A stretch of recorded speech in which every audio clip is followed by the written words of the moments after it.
They wanted to protect their $25 million family fortune from a gold digger. The woman they were interrogating was secretly worth $72 million and owned a pharmaceutical empire.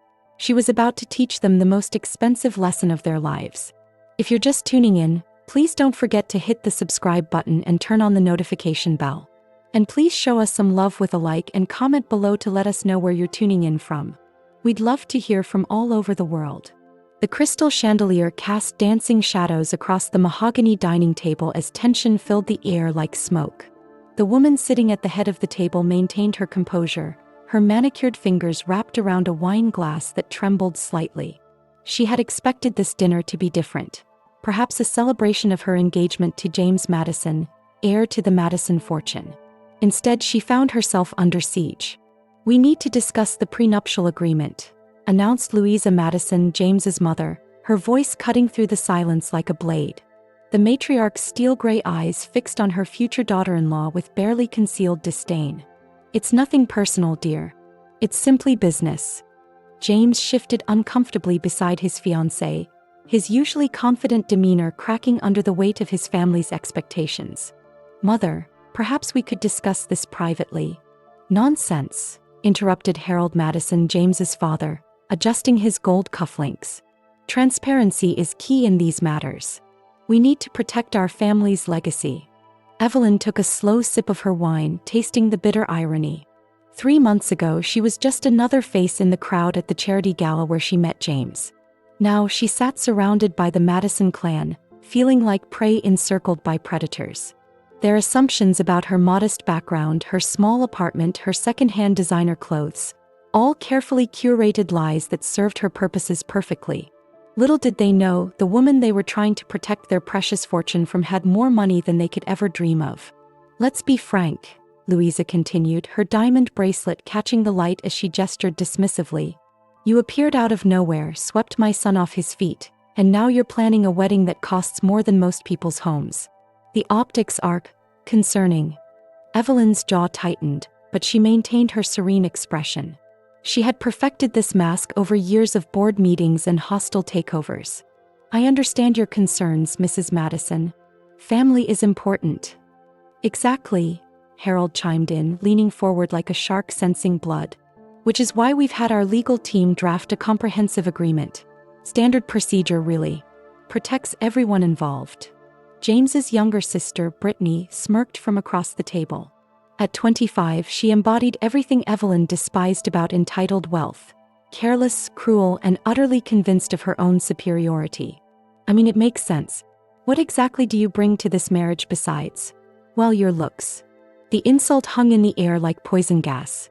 Evelyn felt her carefully constructed facade beginning to crack. She thought about her penthouse apartment across town, worth more than the Madison family's summer home. She thought about her stock portfolio, her real estate investments, her private jet gathering dust in a hangar because she preferred to fly commercial for anonymity. "Brittany," James warned, his voice sharp with embarrassment. "What?" "I'm just saying what everyone's thinking," Brittany shot back, her voice dripping with false innocence. "Gold diggers are everywhere these days. At least this way we're all protected." The word hit Evelyn like a physical blow, even though she'd been expecting it. Louisa reached into her Hermes bag and withdrew a thick manila envelope, sliding it across the polished table like a weapon. "Our attorneys have been quite thorough. The agreement ensures that in the unlikely event of a divorce, you'll receive a modest settlement, enough to maintain a comfortable lifestyle, but nothing that would compromise the Madison legacy." Evelyn stared at the envelope as if it contained a live snake. Inside those pages lay the Madison family's true opinion of her worth. A gold-digging opportunist who needed to be contained and controlled. The irony was so thick she could taste it. "How modest are we talking?" she asked, her voice carefully neutral. Harold chuckled, a sound devoid of warmth. $5 million. Quite generous, considering the circumstances. Most prenups offer far less. $5 million. Evelyn almost laughed out loud. She'd made more than that in a single day last month when her pharmaceutical company's stock soared after announcing a breakthrough cancer treatment. Instead, she nodded thoughtfully as if seriously considering their generous offer. "Of course there are conditions," Louisa added, her smile razor-sharp. No claims to the family businesses, properties, or investments. You'd also need to sign a non-disclosure agreement regarding family matters. James looked increasingly uncomfortable, his face flushed with embarrassment. This feels excessive. It's necessary, his father cut him off firmly. We've seen too many families destroyed by fortune hunters. This protects everyone, including Evelyn. She'll know exactly where she stands. Where she stood. At the bottom of their hierarchy, apparently. A charity case they were graciously allowing into their inner circle, provided she knew her place. As the evening progressed, Evelyn excused herself to the powder room, needing a moment to collect herself. The Madison Mansion's guest bathroom was larger than most studio apartments, decorated with imported marble and gold fixtures that screamed nouveau riche desperation. She stared at her reflection in the ornate mirror, seeing not the struggling artist they believed her to be, but Dr. Evelyn Grayson, though she'd changed her name years ago to distance herself from her past. Her phone buzzed with a text from her assistant. Board meeting moved to 9 a.m.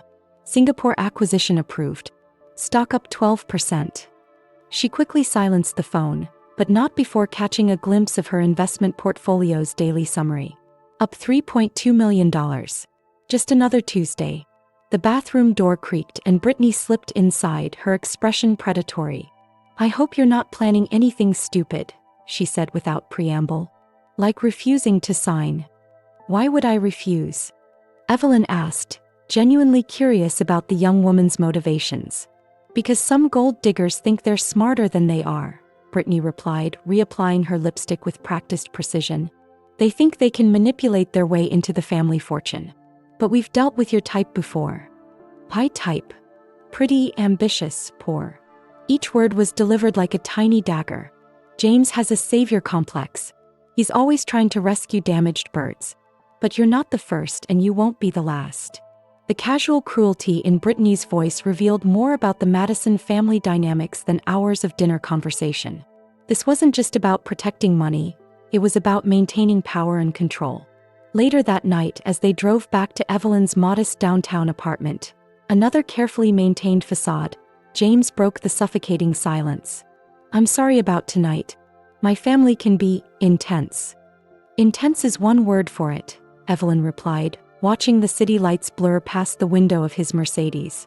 She'd chosen this apartment specifically because it was in a gentrifying neighborhood, nice enough to explain how she could afford it, modest enough to maintain her cover story. "They weren't always like this," James continued, his knuckles white as he gripped the steering wheel. "After what happened with my brother." "Your brother?" This was the first Evelyn had heard of another Madison sibling. James's face darkened. "Charles. He was the eldest, supposed to inherit everything. 5 years ago he married a woman my parents thought was beneath him. She took half of everything in the divorce, including his stake in the company. Nearly bankrupted us." The missing piece of the puzzle clicked into place. The Madison family's paranoia wasn't just about protecting their wealth. It was about preventing history from repeating itself. They'd been burned before and now they saw gold diggers lurking behind every smile. "What happened to Charles?" Evelyn asked softly. "He moved to Europe. Barely speaks to the family anymore. My parents blame his ex-wife for destroying our family unity." James pulled into her apartment complex's parking garage, the car's engine echoing off concrete walls. "That's why they're so protective now. They can't handle losing another son." The vulnerability in his voice made Evelyn's chest tighten with unexpected emotion. Despite everything she cared about James, their relationship had started as convenient cover, but somewhere along the way real feelings had developed. What James didn't know was that his family had already begun their own investigation into Evelyn's background. Harold Madison sat in his home office the next morning, reviewing a private investigator's preliminary report. Richard Hayes, a former FBI agent turned corporate security specialist, had spent the past week digging into Evelyn's past. "She's clean mostly," Hayes reported over the phone, his gravelly voice reflecting years of cigarettes and late nights. "Grew up in foster care, worked her way through community college, struggled as an artist for several years. Standard story of someone trying to climb the social ladder." "Mostly clean," Harold pressed, sensing there was more. "There are gaps. Several years in her 20s where the trail goes cold." "Could be nothing," Maybe she was living off the grid doing the starving artist thing. But it's worth noting. Harold frowned, making notes on his legal pad. What about family? Background. No living relatives that I can find. Parents died when she was 12. Car accident. Bounced around foster homes until she aged out of the system. She's essentially a blank slate, which makes some people nervous. The lack of family history was actually reassuring to Harold. No relatives who might come crawling out of the woodwork looking for handouts. But the missing years bothered him. In his experience, people who had gaps in their history were usually hiding something. Keep digging, he instructed. I want to know everything: where she lived, how she paid her bills, who she associated with. My son's future depends on it. What Harold didn't realize was that those missing years were when Evelyn had been building her empire, carefully constructing a new identity while her companies operated through shell corporations and offshore accounts. The law offices of Morrison, Fletcher and Associates occupied the top 3 floors of a gleaming downtown skyscraper. Evelyn arrived precisely on time, dressed in a simple black dress that she'd purchased specifically for this meeting. Expensive enough to look appropriate, modest enough to maintain her image. The irony wasn't lost on her that she owned more expensive clothes in her hidden penthouse closet than the Madison family would spend on wardrobes in a year. The conference room was an intimidating display of mahogany and leather, designed to make visitors feel small and overwhelmed. The entire Madison family had assembled like a tribunal. Harold and Louisa flanking their family attorney, Theon Morrison, while James and Brittany sat across from them. An empty chair waited for Evelyn at the end of the table, the defendant's seat. Thank you for coming, Morrison said without genuine warmth. We've prepared the final version of the prenuptial agreement based on our previous discussions. Evelyn took her seat, noting how everyone's eyes tracked her movement like predators watching prey. The thick document before her represented months of legal maneuvering, every clause designed to limit her access to Madison wealth while providing them maximum protection. Take your time reviewing it, Louisa said with false magnanimity. We want you to feel completely comfortable with the terms. As Evelyn flipped through the pages, she had to admire their thoroughness. They'd covered every possible scenario: divorce, death, business ventures, even her potential future earnings from her art career. What they hadn't anticipated was that she might have assets of her own to protect. This section about disclosure of assets, she said carefully, pointing to page 12. It requires both parties to reveal all financial holdings? Standard procedure, Morrison replied smoothly.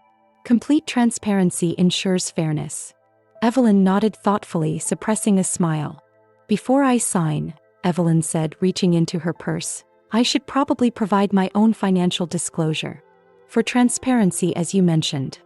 She withdrew a single sheet of paper, her abbreviated asset summary that her accountant had prepared that morning.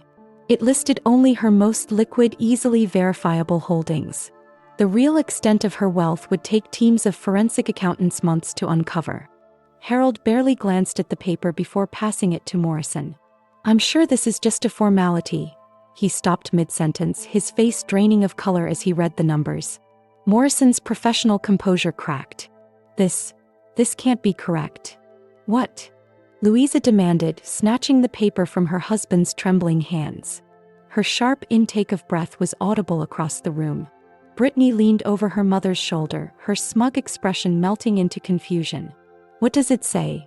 It says, Louisa whispered, her voice barely audible, that she has liquid assets of $47 million. The silence that followed was deafening.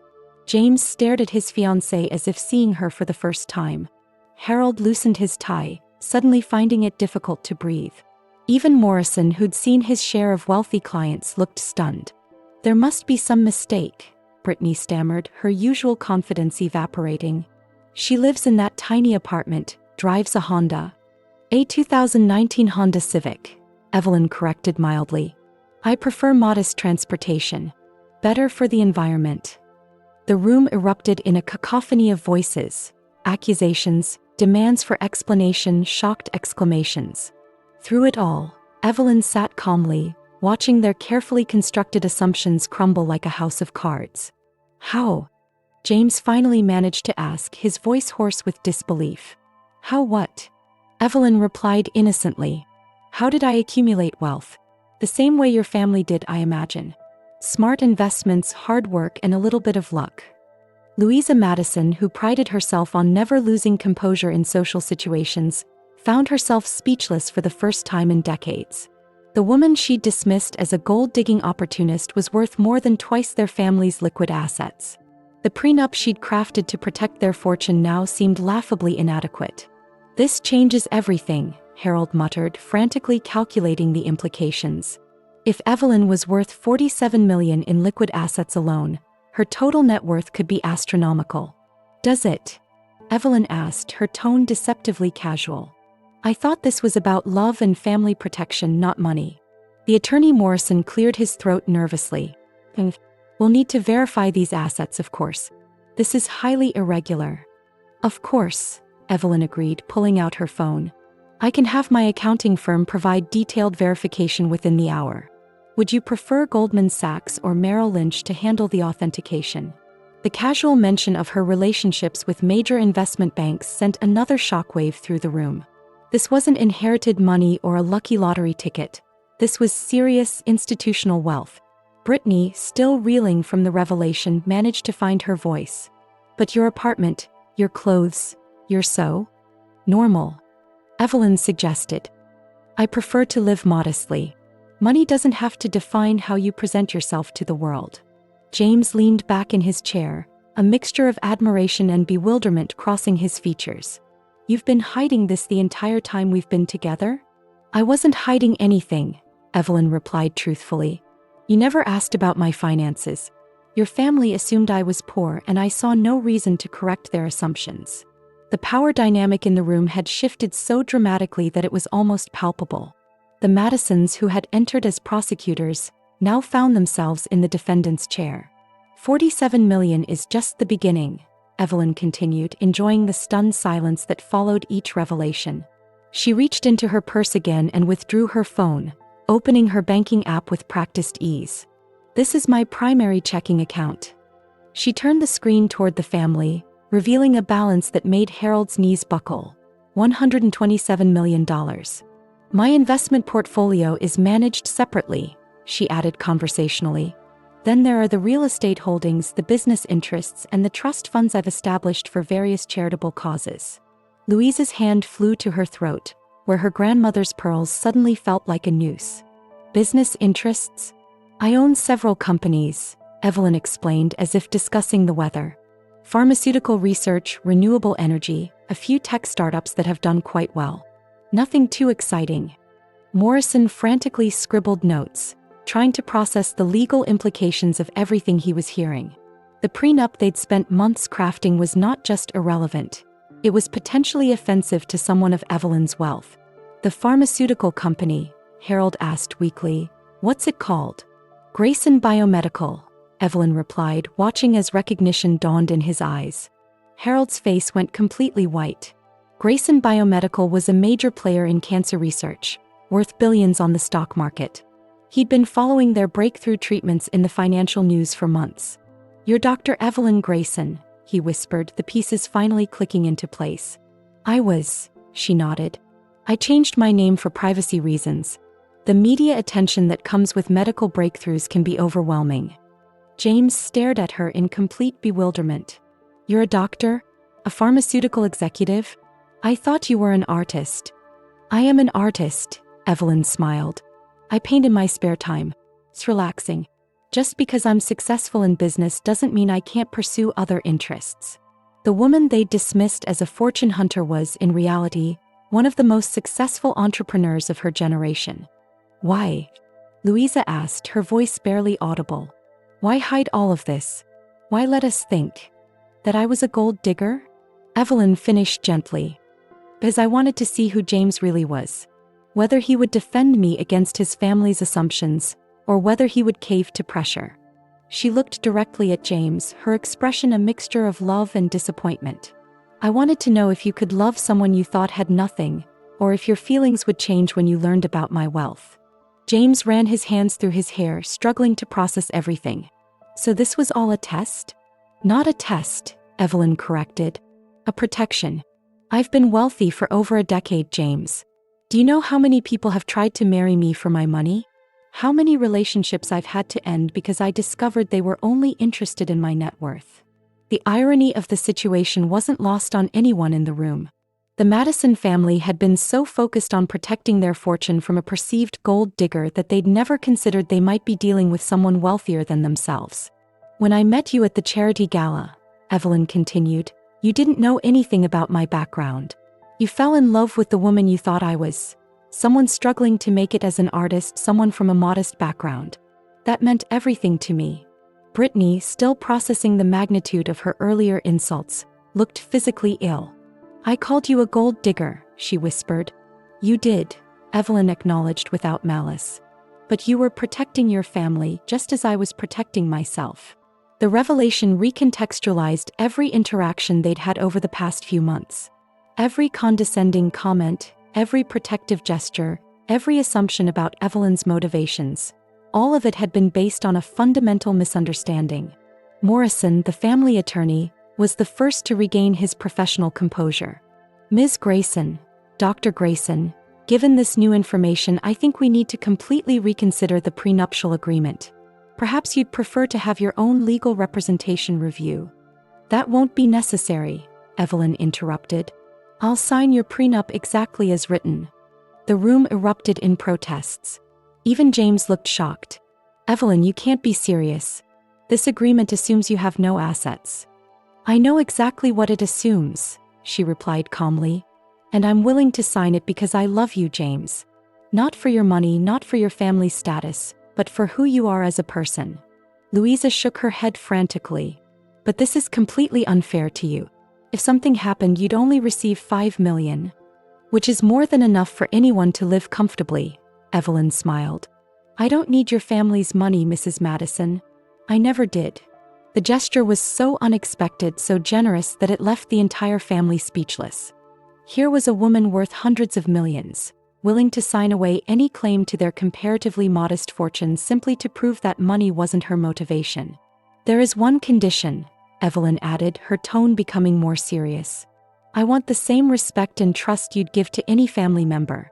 No more investigations, no more assumptions about my character, no more treating me like an outsider trying to infiltrate your inner circle. Harold nodded vigorously, still reeling from the revelation. Of course. Absolutely. I owe you an enormous apology. We all do, Louisa added, her earlier hostility replaced by genuine remorse. I'm ashamed of how we treated you. 6 months later, Evelyn stood in the gardens of the Madison estate, wearing a wedding dress that cost more than most people's annual salaries, though she'd paid for it herself along with the entire wedding. The prenup sat in Morrison's safe, signed and sealed, a testament to love triumphing over suspicion. The wedding was smaller than originally planned, but infinitely more meaningful.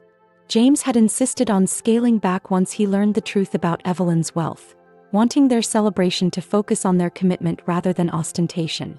Louisa approached her new daughter-in-law, tears streaming down her face.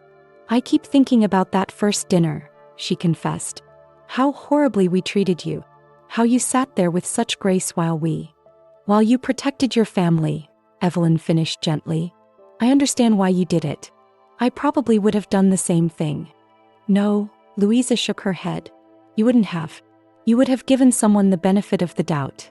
You're a better person than any of us deserved. The transformation in the Madison family dynamics had been remarkable. Harold now sought Evelyn's investment advice.